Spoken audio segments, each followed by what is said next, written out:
అంటే మంత్స్ బేబీలో వస్తుందా ఇది ఎక్కువగా చిన్న పిల్లలకి పెద్దవాళ్ళకి టార్గెట్ చేయడానికి కారణం? మంత్స్ బేబీలో ఇమ్యూనిటీ ఇంకా పూర్తిగా డెవలప్ అవ్వదండి. సో పెద్దవాళ్ళలో ఏంటంటే అవుట్ ఆఫ్ వాళ్ళ డైటరీ ఇంటేక్ కానీ అవన్నీ తగ్గిపోతాయి, వాళ్ళ యాక్టివిటీస్ అన్ని తగ్గిపోతాయి. కాబట్టి యూజువల్గా మంత్స్ బేబీ కానీ పెద్దవాళ్ళు కానీ వాళ్ళకి ఇమ్యూన్ సిస్టమ్ సరిగ్గా ఉండదు కాబట్టి దే ఆర్ మోర్ ప్రోన్. అలా కాకుండా మిడిల్ ఏజ్డ్ లేకపోతే వర్కింగ్ వీళ్ళందరిలో కూడా ఎవరైతే కోమార్బిడిటీస్ అంటే షుగర్, బీపీ, థైరాయిడ్ లేకపోతే ఒబేసిటీ, ఆస్తమా ఇలాంటి కండిషన్స్ ఉన్న వాళ్ళు కూడా they are not having proper immunity. అలాంటి వాళ్ళు కూడా they are more prone for infections. ఇది ఈ హెచ్ఎంపీవీ వైరస్ అని కాదు కానీ any virus or any viral infections they are more prone.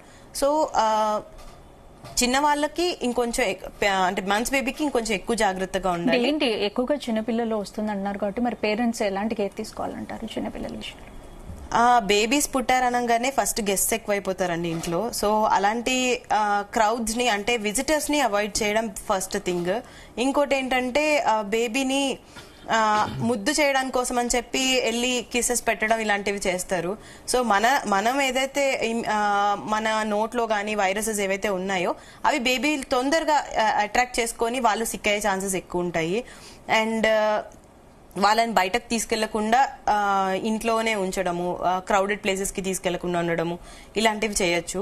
Elderly అంటే ఇంకా వాళ్ళని కూడా సేమ్ బయటకు వెళ్లకుండా ఇంట్లో ఉంటూ ప్రాపర్ ఇమ్యూనిటీ మెయింటైన్ చేస్తూ డైట్ కానీ లేకపోతే హెల్దీ డైట్ మెయింటైన్ చేస్తూ బయట ఫుడ్స్ ఎక్కువ తినకుండా క్రౌడెడ్ ప్లేసెస్కి వెళ్లకుండా వెళ్ళిన మాస్క్ పెట్టుకొని వెళ్ళి అండ్ హ్యాండ్ వాష్ కానీ ప్రాపర్గా అలాగా బేబీని టచ్ చేసేటప్పుడు కూడా ముందు ఫస్ట్ హ్యాండ్ వాష్ చేసుకొని ఫ్రెష్ అప్ అయ్యి తర్వాత వెళ్ళి బేబీస్ని టచ్ చేయడము ఇలాంటి బేసిక్ ప్రికాషన్స్ కొన్ని తీసుకోవచ్చు.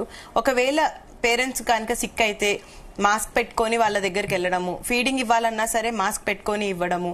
అండ్ బాగా ఎక్కువ సిక్ ఉన్నప్పుడు మెడిసిన్స్ వాడుతున్నప్పుడు వాళ్ళు డైరెక్ట్ బ్రెస్ట్ ఫీడ్ ఇవ్వకుండా మెడిసిన్ కి ముందు తర్వాత కొంచెం గ్యాప్ ఇచ్చి తర్వాత ఫీడ్ ఇవ్వడము, అది ఎలిమినేట్ అవ్వడానికి అలాంటి ప్రికాషన్స్ తీసుకోవచ్చు. రైట్.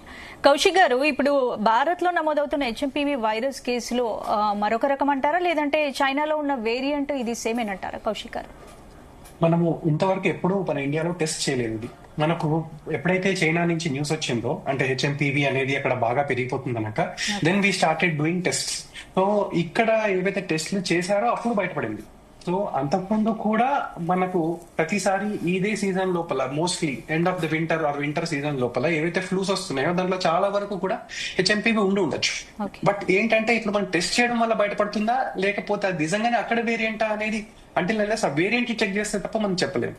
ఒకటి ప్లస్ రెండోది వీ డోంట్ హ్యావ్ అంత అంటే ఎప్పుడు కూడా ఇంతవరకు మనము అవసరం రాలేదు. ఎందుకంటే ఇన్ని కేసెస్ ఎప్పుడు నమోదు కాలేదు కాబట్టి ఎప్పుడు మనం టెస్టింగ్ కూడా అవసరం పడలేదు. సో టెస్టింగ్ మనం ఆర్టీపీసీఆర్ చేస్తే ఎట్లయితే కోవిడ్ కి చేసినట్టే దీన్ని కూడా పీసీఆర్ టెస్టే చేస్తారు.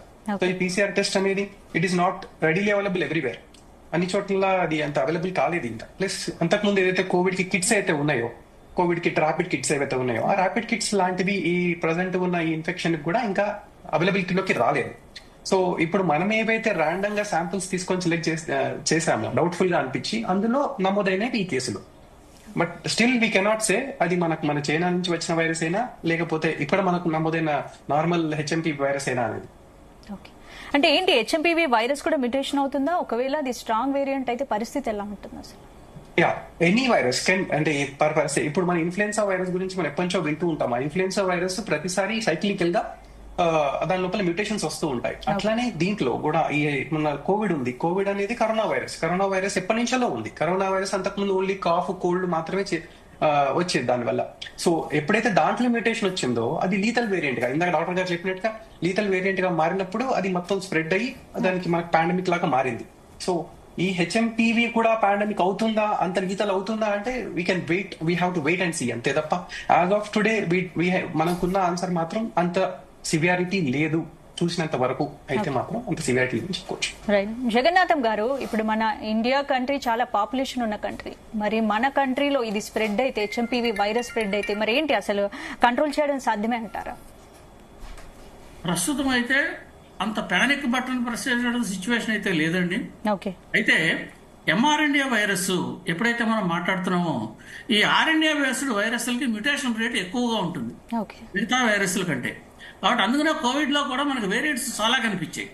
కాబట్టి ఇందాక మీరు అడిగినట్టుగా చైనాలో వచ్చిన వేరియంట్ ఇది ఒకటేనా అంటే మనకి ఆల్రెడీ మనం ఇటువంటి టెస్టులు చేయడానికి భారతదేశం కరోనా సమయంలో మనం సంసిద్ధంగా తయారయ్యామండి. ఎలా తయారయ్యామంటే మన దేశంలోనే ఒక 10-12 కేంద్రాల్లో ఈ పూర్తి జీనోమ్ సీక్వెన్సింగ్ చేయడానికి సరిపడేటటువంటి సామర్థ్యాన్ని మనం ఎస్టాబ్లిష్ చేసి రెడీగా ఉన్నాం.